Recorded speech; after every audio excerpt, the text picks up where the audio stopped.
이전 하나님께서 우리에게 주실 생명의 말씀은 누가복음 8장 19절부터 25절까지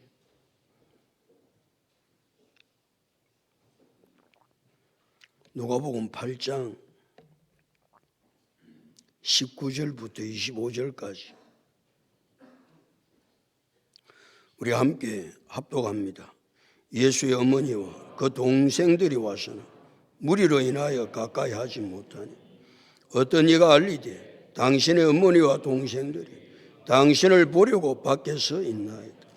예수께서 대답하여 이르시되 내 어머니와 내 동생들은 곧 하나님의 말씀을 듣고 행하는 이 사람들이라 하시니라. 하루는 제자들과 함께 배에 오르사 그들에게 이르시되 호수 저편으로 건너가자 하시며 이에 떠나 행선할 때에 예수께서 잠이 드셨더니 마침 강풍이 호수로 내리치며 배에 물이 가득하게 되어 위태한지라. 제자들이 나와 깨어 이르되 주여 주여 우리가 죽겠나이다. 예수께서 잠을 깨사 바람과 물결을 꾸짖으시니 이에 그쳐 잔잔하여지더라. 제자들에게 이르시되 너희 믿음이 어디 있느냐 하시니 그들이 두려워하고 놀랍게 여겨 서로 말하되 그가 누구이기에 바람과 물을 명하며 순종하는가 하더라. 할렐루야. 앞뒤 좌우 인사입니다. 잘 되고 있습니다. 잘 될 줄로 믿습니다. 기도하고 순종하면 더 잘 됩니다. 오늘 인생 최고의 날입니다. 인생 최고의 축복은 예수 믿는 것입니다. 할렐루야. 예수님께서 씨 뿌리는 비유에 이어서 등불 비유를 말씀하셨죠. 누구든지 등불을 켜서 그릇으로 듣거나 평상 아래에 두지 않는다. 그렇죠? 등불을 켜가지고 누가 그 등불을 그릇으로 듣겠어요? 누가 그 등불을 평상 아래에 놓겠어요? 예수님 등불을 켜면 누구든지 그 등불은 등경 위에 둔다. 어디 위에 둔다? 등경 위에 둔다. 이유가 있죠. 왜 등경 위에 등불을 켜서 둡니까? 들어가는 자들로 하여금 그 빛을 보게 하기 위해서다. 불을 켜면 그 불을 사람들이 보도록 불을 켜는 것이죠. 그러니까 아무도 등불을 켜서 그릇으로 듣거나 평상 아래에 두지 아니하고 등갱이 위에 두어 들어가는 자들로 하여금 그 빛을 보게 한다. 그러면 그 등불이 무엇이냐는 거예요. 그 등불은 예수 그리스도다. 등불이 누구다? 예수 그리스도다. 예수님은 빛이십니다. 예수님 예수 그리스도 안에는 영원한 생명이 있습니다. 이 생명이 사람들의 빛이라고 요한복음 1장 4절에서 말씀하고 있습니다. 이 생명은 사람들의 빛이니까 예수 그리스도는 사람들의 빛이니까 예수 그리스도를 마음에 영접한 사람 가운데는 그 빛이 있는 것이죠. 그러기에 예수님께서 마태복음 5장 14절에서 너희는 세상의 빛이다. 빛이니까 우리는 빛을 비추어야 한다. 아멘. 그 빛을 어떻게 하면 안 된다?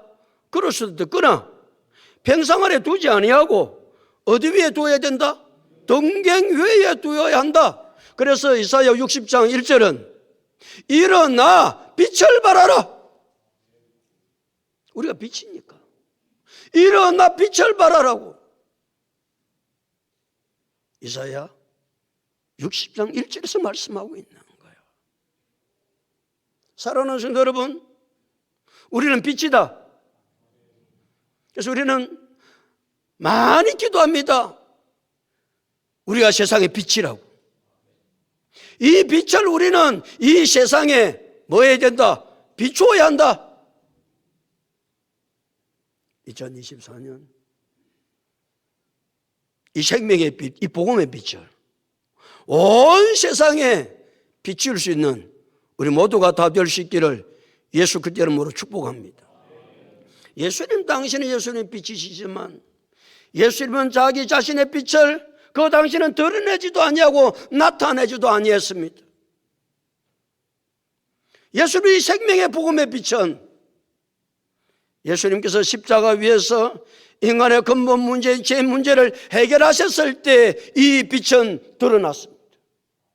죽은 지 사흘 만에 사망 것에 깨뜨리시고 무덤 문을 여시고 부활하실 때에 이 빛은 완전하게 나타나셨습니다. 이 빛을 보았던 제자들은 그렇지, 내 속에 빛이 있으니까 이 빛을 비추어야지.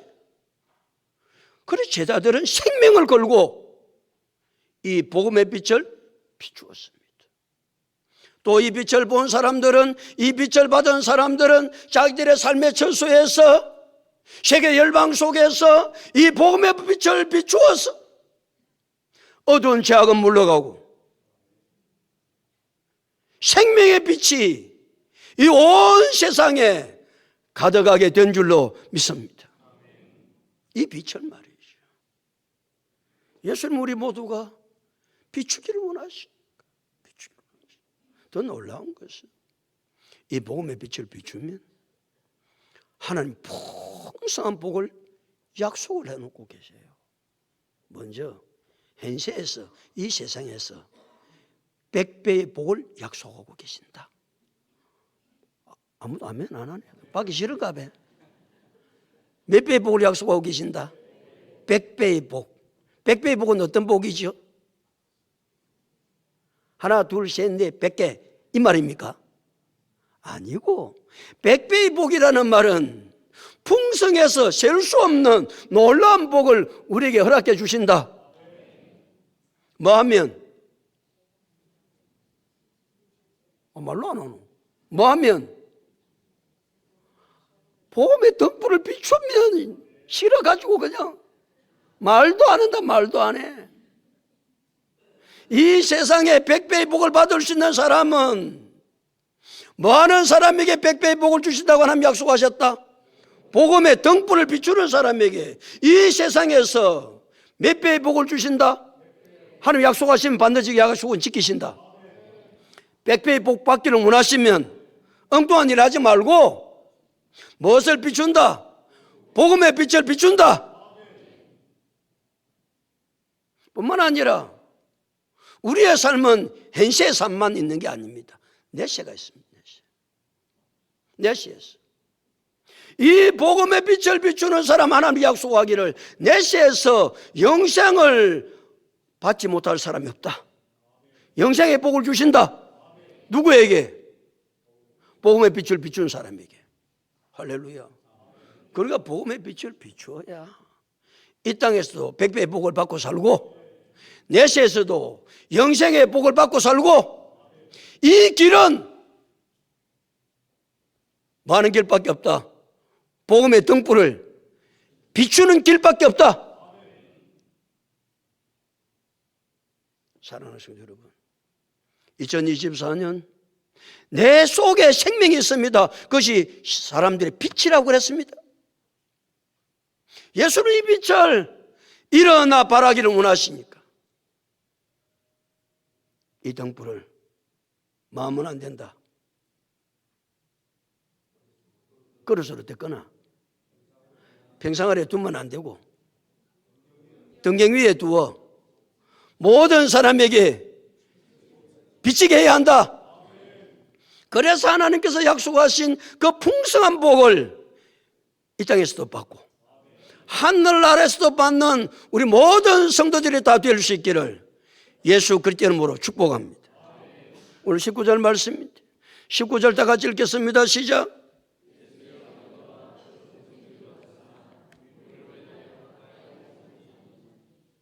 예수의 어머니와 누가 예수님께 왔다? 그 동생들이 예수님께 온 거예요. 말라고 만나보려고. 예수님 사역을 시작하시니까 집에 오시지를 않는 거잖아요. 그러니까 뭐 어머니도 많이 궁금하지요. 장남인데 예수님은 육신적으로 장남이거든. 이 나가가지고 뭐 제대로 하고 있기는 하나. 들리는 소문은 흉흉하거든요. 들리는 소문이 많습니다. 오늘 성경에는 기록하고 왔지 않지만 다른 복음서에서는 예수님에 대한 소문이 예수님 어머니도 동생들도 듣습니다. 예수님 귀신이 들렸다고 막 그러는 거예요. 그러니까 어머니는 아들 예수가 하는 사역이 궁금한 거예요. 동생들도 우리 형님이 잘하고 계시나? 이런 소문이 들리는데 그 소문이 맞나? 그래서 예수님을 만나고 싶어서 온 거예요. 만나고 싶어 왔는데 무엇으로 인하여? 무리로 인하여 만날 수가 없는 거예요. 그리고 언제나 예수님 곁에는 많은 무리들이 있으니까 그 무리 10분의 비유를 예수님 말씀하실 때도 어떤 무리들에게 10분의 비유를 말씀하셨다? 큰 무리에게 10분의 비유를 말씀하기도 얼마나 사람이 많이 모였으면 큰 무리라고 그랬겠어요? 그러니까 비좁고 들어갈 틈이 없는 거예요. 비좁고 들어갈 틈이 없는 거예요. 그 당시 대부분의 사람들의 큰 무리가 예수님께 모여들었는데 예수님께 모였던 이유가 있습니다. 자기들의 필요를 채우기 위해서 모여들었습니다. 그들은 예수님의 가르침이 문제가 아니고 내 삶의 필요, 내 삶의 필요를 예수님께 가면 채워준다는데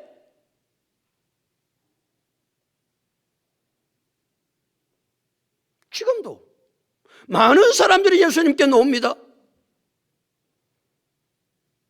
예수님께로 나오는 많은 사람들 가운데 예수님의 가르침을 받아 제자가 되기를 원하는 사람보다는 자기의 뭐를 채우기 위해서, 필요를 채우기 위해서 예수님께 나옵니다.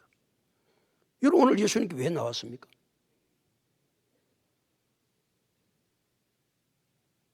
내 필요 채우려고 나온 거 아니에요? 그 예수님을 잘못 찾은 겁니다. 예수님 그런 사람을 원하지 않으셨습니다. 예수님은 내 필요를 채우기 위해서 그 내 필요가 채워지면 사람들이 어떻게 하지요? 빠이빠이 하고 갑니다. 예수님 그런 사람 필요하시겠어요? 자기 필요가 채워지지 않아도 빠이빠이 하고 갑니다. 그러니까 자기의 필요를 채우기 위해서 온 사람은 언제나 예수님을 떠나가게 되어 있다. 우리는 내 필요를 채우기 위해서 예수님 앞에 놓은 게 아니고 예수님의 가르침을 받아 예수님의 제자가 되기 위해서 예수님께 나와야 되는 줄로 믿습니다. 예수님 지금도 그런 사람을 원하고 계세요. 내 소원, 내 필요 채우기 위해서 주여 주여 하는 사람 말고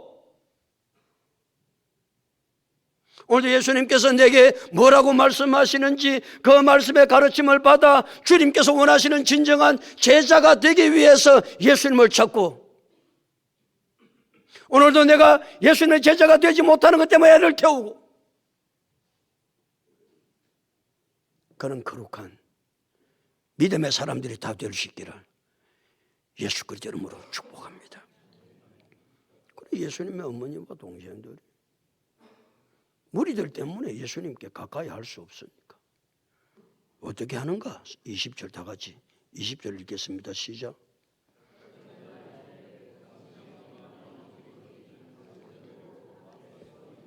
어떤 이가 알리되 당신의 어머니와 당신의 동생들이 당신을 보려고 왔습니다. 밖에 서 있습니다. 그러니까 뭐 전부터 예수를 만나기를 원하는 거예요. 뭐 병든 자, 문제가 있는 사람 예수를 만나야 해결이 되니까. 그러니까 그 전체가 다 예수를 만나려고 하려니까 사람이 너무 많으니까 줄로 세우는 것이죠. 번호표 줬는지 번호표. 너는 1번이야 2번 3번 4번. 그래서 안에 1번 가면 1번 들어가고 2번 가면 2번 다 못 들어가니까. 그러니까 가만히 어떤 이가 예수님께 알린 것 보면 예수님의 12 제자 가운데 한 사람인 것 같아요. 어떤 이라고 그래서 성경에 그렇게 말씀하니까 잘 모르지만, 그리고 예수님의 어머니도 알고 예수님의 동생도 아는 거 보니까 예수님의 가정사에 대해서 좀 잘 아는 사람은 제자들 아니에요? 그 무리들 가운데 누구 알아요? 그러니까 그 제자 중에 하나가 예수님 밖에 말이시오, 어머님이 오셨고 동생들이 예수를 만나러 왔습니다, 그러는 거예요. 그럼 어떻게 해야 되죠? 야, 소유사, 어머니가 네 만나러 왔다, 동생들, 사람들 많이 있다. 그럼 어떻게 해야 돼? 가야 돼?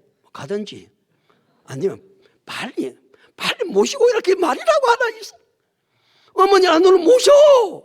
그래야 맞잖아, 통상적으로. 그런데 예수님 어떻게 하시는지 보세요. 자, 21절 다 같이 읽겠습니다. 시작.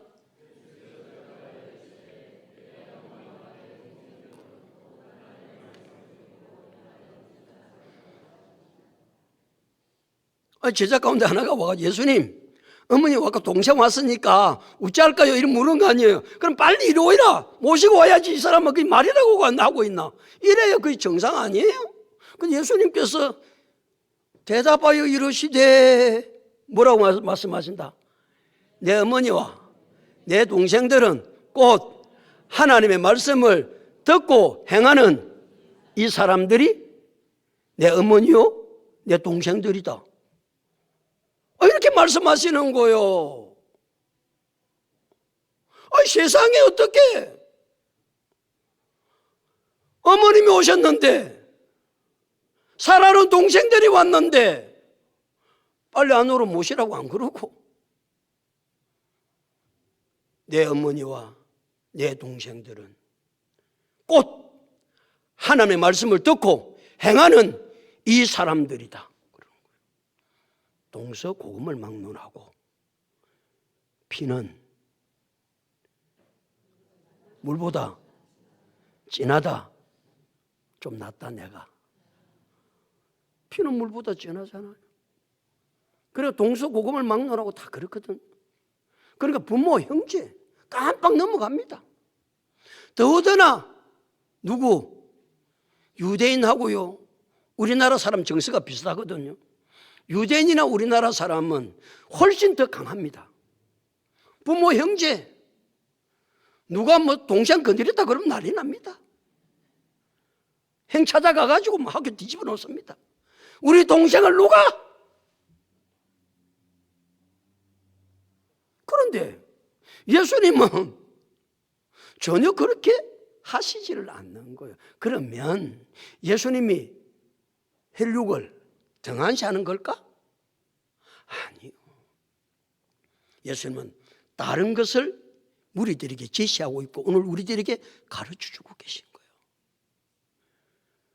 육적인 가족도 있지만 영적인 가족이 있어 가르쳐주는 거예요.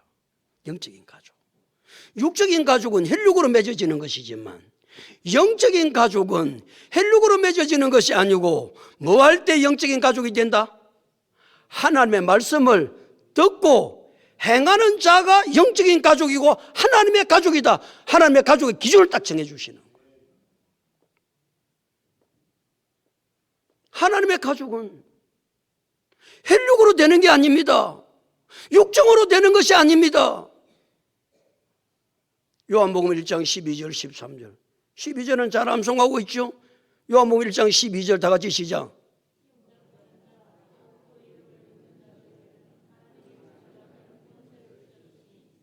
영접하는 자, 곧 그 이름을 믿는 자들에게는 하나님의 자녀가 되는 권세를 주신다는 말은 하나님의 가족이 되는 권세를 주신다는 거지. 예수 믿으면.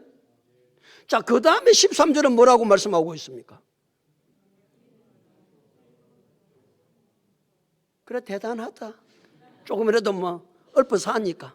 이는 혈통으로나 육정으로나 사람의 뜻으로 나지 아니하고 오직 하나님께로부터 난 자들이니라. 그렇거든요.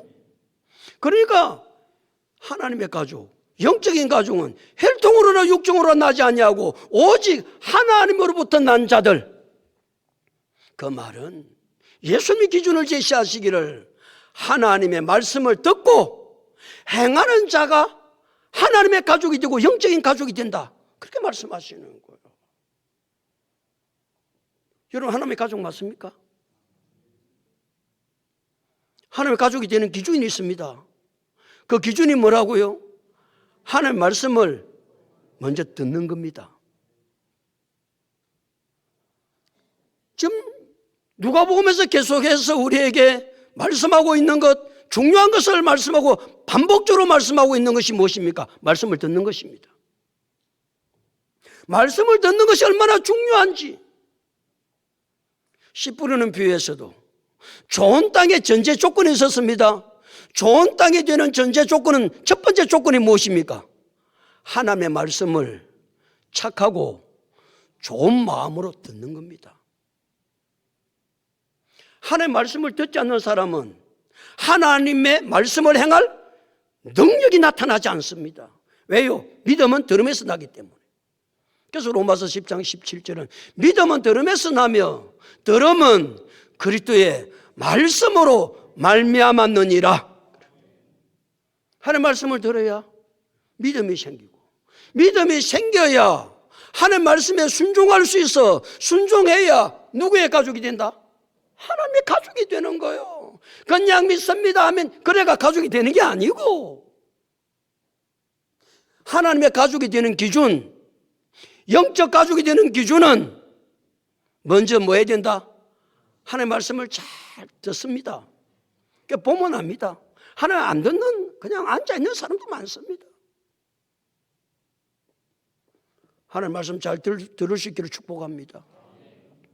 들어야 믿음이 생기고, 믿음이 생기면 행할 능력이 생깁니다. 그래야 누가 된다? 하나님의 가족이 돼요. 영적 가족이 돼요.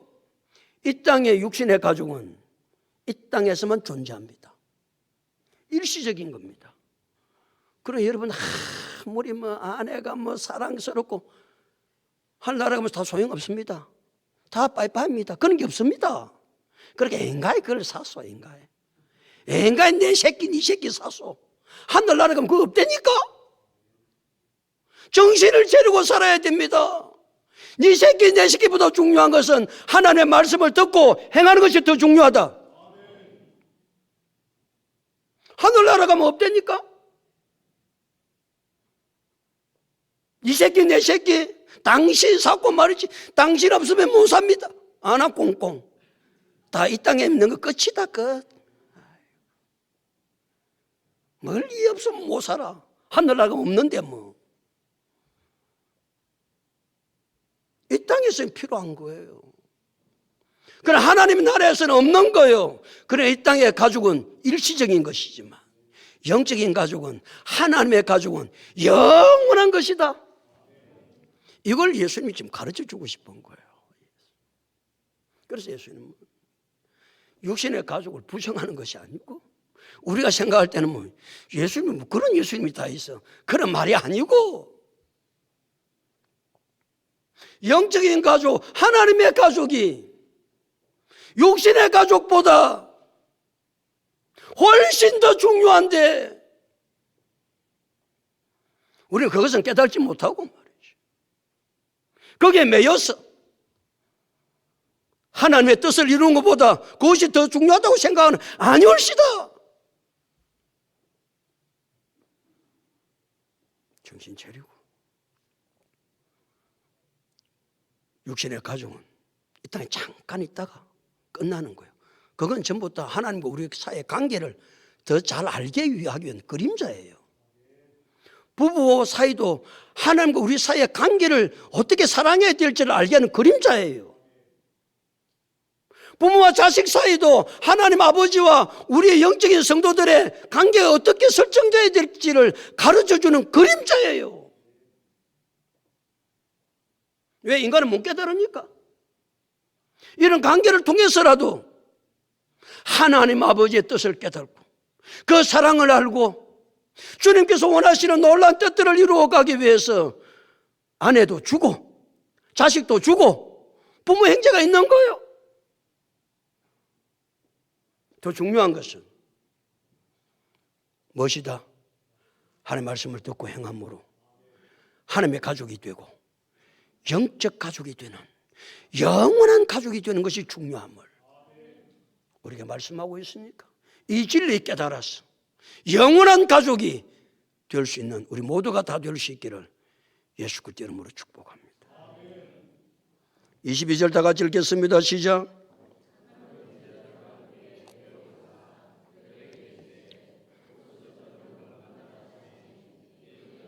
하루는 제자들과 함께 어디에 오르셨다? 배에 오르셨습니다. 배에 오르신 예수님은 그들에게 말씀하셨습니다. 어디로 가자? 호수 저편으로 건너가자 하셨어요. 호수 저편으로 건너가지고 제자들한테 이야기할 때는 호수 저편에 무슨 일이 있어 가자 이래야 맞잖아. 그 예수님은 아무 대답도 말씀도 없으시고 제자들에게 호수 저편으로 건너가자 하심에 제자들 어떻게 하죠? 이에 떠나갑니다. 그 말이 무슨 말입니까? 예수님 말씀에 순종해서 간다 그 말이죠. 예수님이 왜 호수 저편으로 건너가야 되는지 이유를 말씀하지 않습니다. 자, 그러면 제자들은 어떻게 해야 맞는 것 같아요? 예수님 왜 호수 저편으로 건너가자 하시지요? 물어봐야 맞는 것 같잖아. 그 똑똑한 사람 아니에요? 멍청하게 가자 간다고 가? 그걸 보고 멍청이라고 그래요. 그러나 하나님의 말씀에는 우리 성도는 왜 그렇게 말씀하십니까? 이유가 없습니다. 아멘 안 할기가? 하나님 말씀하시면 이유가 있다 없다? 없다. 예, 알겠습니다. 그것만이 답이지. 왜 건너가자고 하십니까? 이 세상 사람은 그게 똑똑하다고 그래요. 물고 늘어지고 캐 묻고 이야 그게 참 애가 똑똑하네. 하나님 똑똑한 사람을 찾는 게 아니고 하나님은 순종하는 자를 찾으신다. 하나님 똑똑한 사람 찾지 않아요. 하나님 지금도 말씀하시면 하나님 왜 그렇게 해야 돼요? 이래서는 안 씁니다. 하나님 말씀하시면 사람들이 볼 때는 멍청한 것 같지만 예 알겠습니다. 예 그렇게 할게요. 이 사람이 하나님이 쓰시는 사람 제자들은 그렇게 하는 거예요. 이에 떠나 왜 호수 건너편으로 가자 하십니까? 한 사람도 묻는 사람이 없습니다. 그래서 예수님이 12제자가 된 거 아니에요. 자 갑니다. 23절 봅시다. 가는 누지 않은지. 23절 다 같이 읽겠습니다. 시작.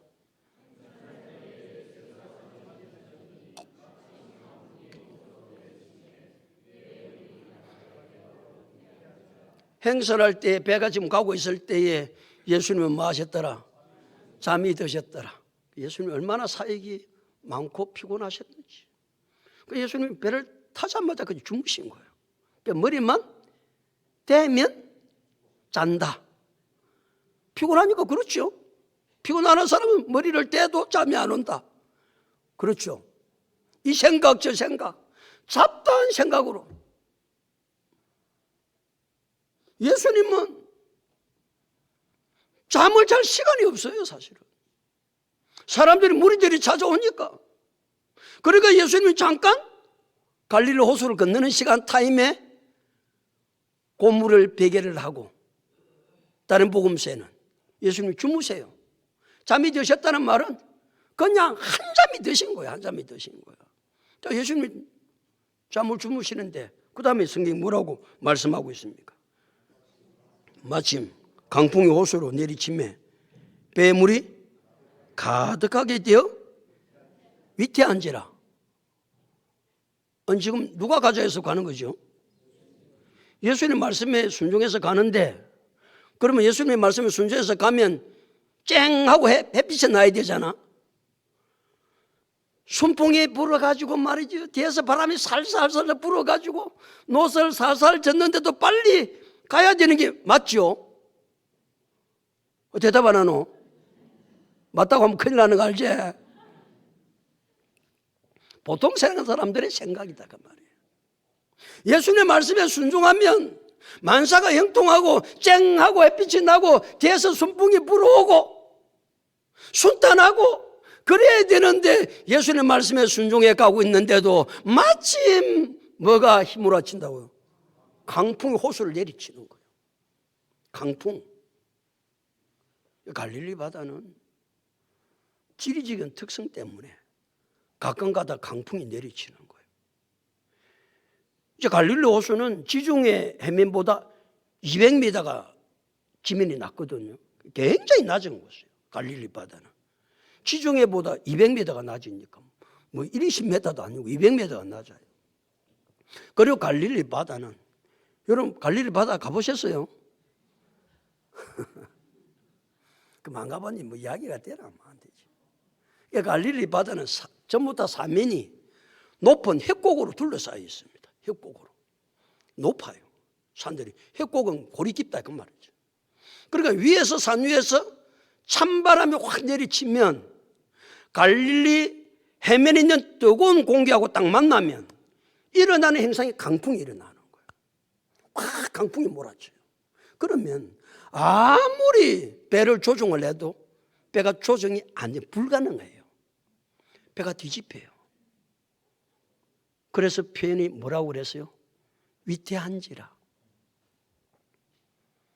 지금 누구의 말씀에 순종해서 가고 있는데, 예수님 말씀에 순종해서 가고 있는데 강풍이 불어? 위태하면 된다 안 된다?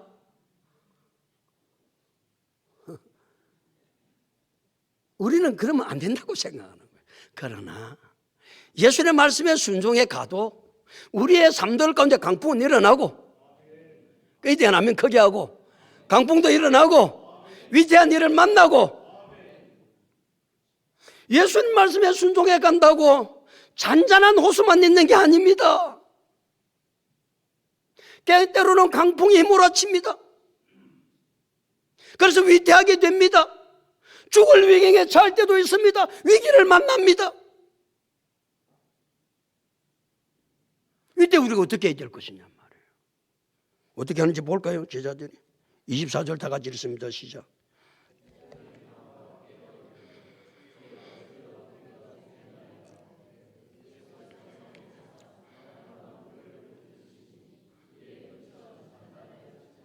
제자들이 어떻게 해요?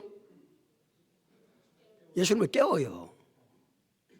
예수님을 깨웠다는 말은 예수님을 구한다. 그래서 예수님께 뭐라고 그래요?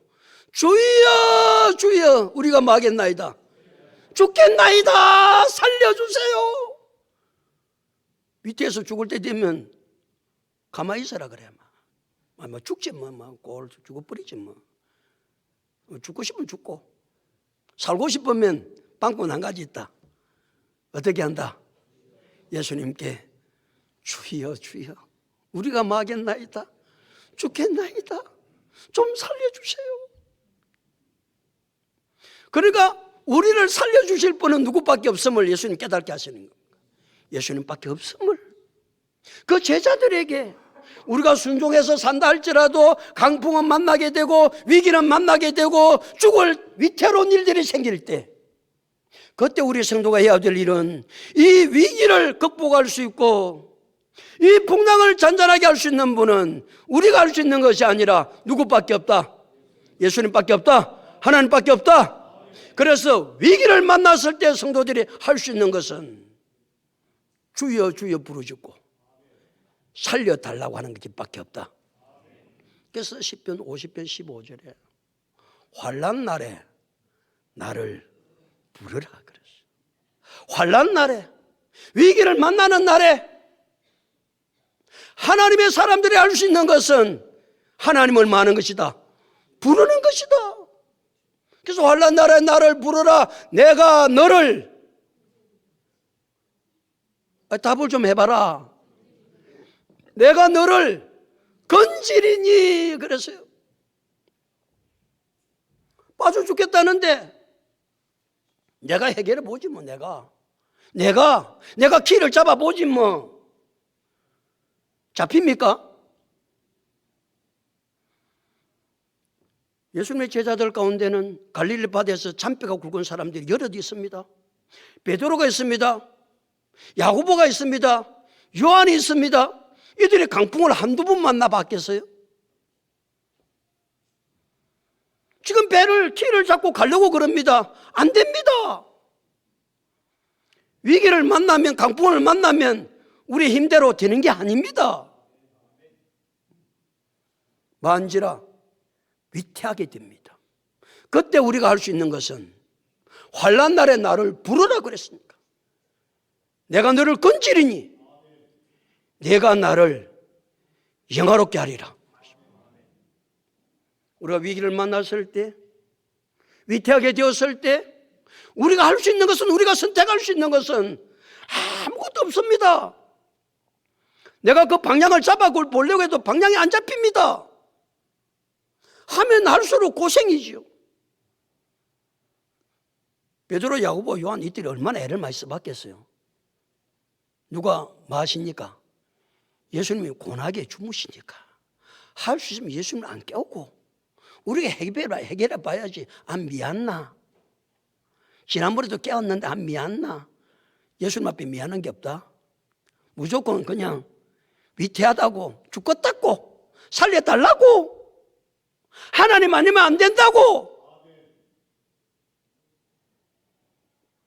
위태하게 되어서 주여 주여 우리가 죽겠나이다 그랬더니 예수님께서 어떻게 하신다? 그 다음에 성경에 뭐라고 하시는지 그 다음 읽습니다. 시작.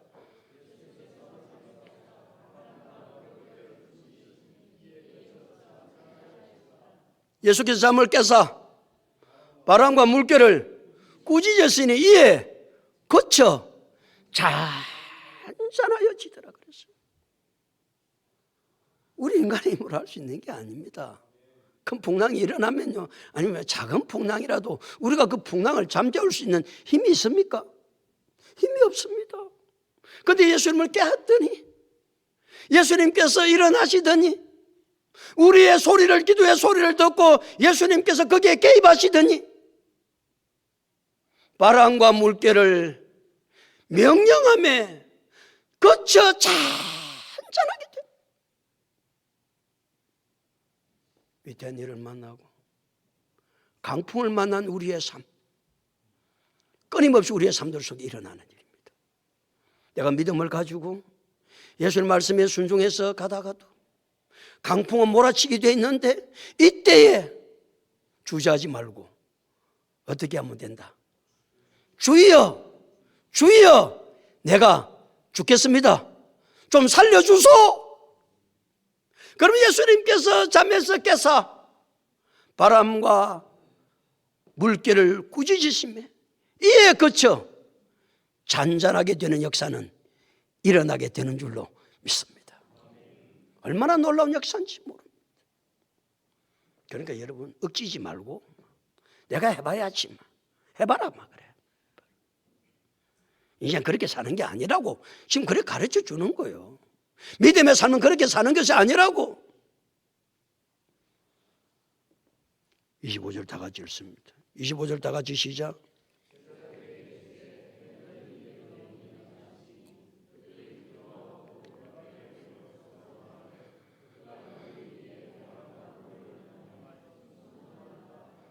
제자들에게 이르시되, 예수님 뭐라고 말씀하신다고요? 너희 믿음이 어디 있느냐? 묻고 있습니다. 예수님은 너희 믿음은 없다 그렇게 말씀하시지 않아요.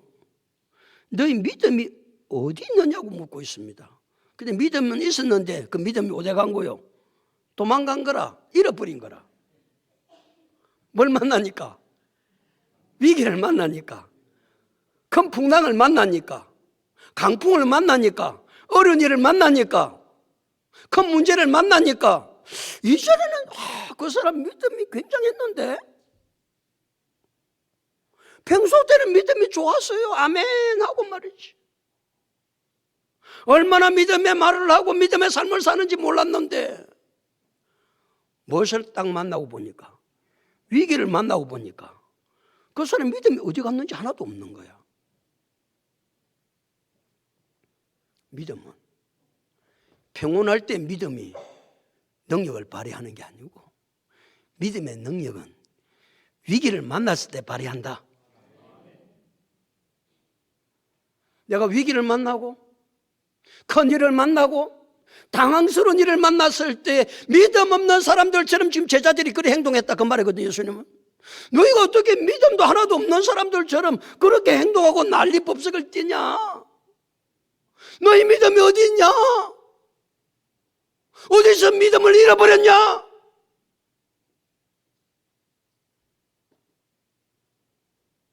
위기를 만나고 어려움을 만나도 여전히 믿음으로 그 문제를 해결할 수 있는 하나님의 사람들이 될 수 있기를 축복합니다.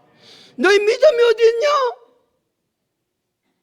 믿음이 없는 거요.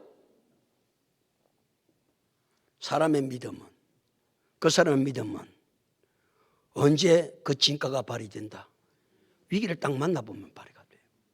위기를 만나보면, 어려운 일을 딱 만나보면, 큰 일을 만나보면 그 사람이 그 일을 믿음으로 대처하는가? 아니면 믿음 없는 사람처럼 막 동당거리고 난리를 지기는가? 그거 보면 그 사람이 정말 믿음의 사람이구나. 그런 위기 앞에서도, 그런 문제 앞에서도 당황하지 아니하고 흔들리지 아니하고 믿음의 고백을 하고 하나님이 반드시 일할 것이다. 하나님이 말씀하시면, 하나님이 역사하시면 잔잔하게 될 것이다. 걱정하지 말아라. 도리어 안 믿는 사람 옆에서 난리를 치면 걱정하지 마. 하나님 지금도 살아계셔. 아멘 좀 해봐라. 하나님이 살아계시다면 이럴 수가 있습니까? 아이고 또 그래라 마. 그러니까 예수님은 너희 믿음이 어디 있느냐 찾으신 거예요. 너희 믿음이 어디 있냐. 그 제자들이 예수님 하시는 일을 보고 두렵고 놀랍게 여기 서로 말하되 뭐라고 말했다고요? 그가 누구이기에 바람과 물결을 명함에 순종하는가 하더라. 그가 누구이기에? 자기들은 말이죠. 12 제자는 별짓을 다 해도 갈릴리 바다에서 잔뼈가 굵어서 그 문제를 해결해 보려고 해도 해결이 되지 않더만 예수는 딱 한 말씀 하시는 거예요. 바람과 물결을 명하심에 그쳐 잔잔하게 되는 거예요. 그거 누구이기에? 바람과 물도 순종하나? 바람, 물이 순종한다는, 자연이 순종한다는 말이거든. 이런 풍랑을 만나서 바닷가에 가가지고 물결아 잔잔할지어다 하루 종일 해봐라 되는가. 그래서 예수는 한 번 딱 말씀하신 게요. 바람과 물결을 명하심에 이에 그쳐 잔잔하여지더라. 그가 누구십니까? 천지 만물을 창조하신 살아계신 하나님, 전능하신 하나님. 예수님은 전능하신 하나님이세요. 그분은 지금도 살아서 역사하시는 하나님이세요. 내가 믿는 하나님이, 내가 믿는 예수 그리스도가 누구이신가만 알면 우리는 위기를 만나고 어려운 일을 만나고 어떤 일을 만나도 당황하지 아니하고 그 주님만 바라보고 믿음으로 살아갈 수 있다. 예수 그리스도가 누구인지를 모르니까 난리 법석을 띄우는 거 아니에요. 말씀 한마디로 바람과 물결을 잔잔하게 하시는 분, 그가 누구시기에 바람과 물도 순종하는가? 오늘도 내가 구주로 믿는 예수 그리스도는 전능하신 분입니다. 지금도 살아서 역사하시는 분입니다. 내가 그 예수 그리스도를 신뢰하고 그분이 나의 구주임을 믿을 때 우리 어떤 상황 가운데서도 당황하지 않냐고, 위기를 만났을 때도 믿음 없는 사람들처럼 분주하게 하지 아니하고 오직 그분을 바라보고 주여 내가 죽겠나이다. 이 위기를 극복할 수 있게 하시는 분은 주님 한 분밖에 없습니다.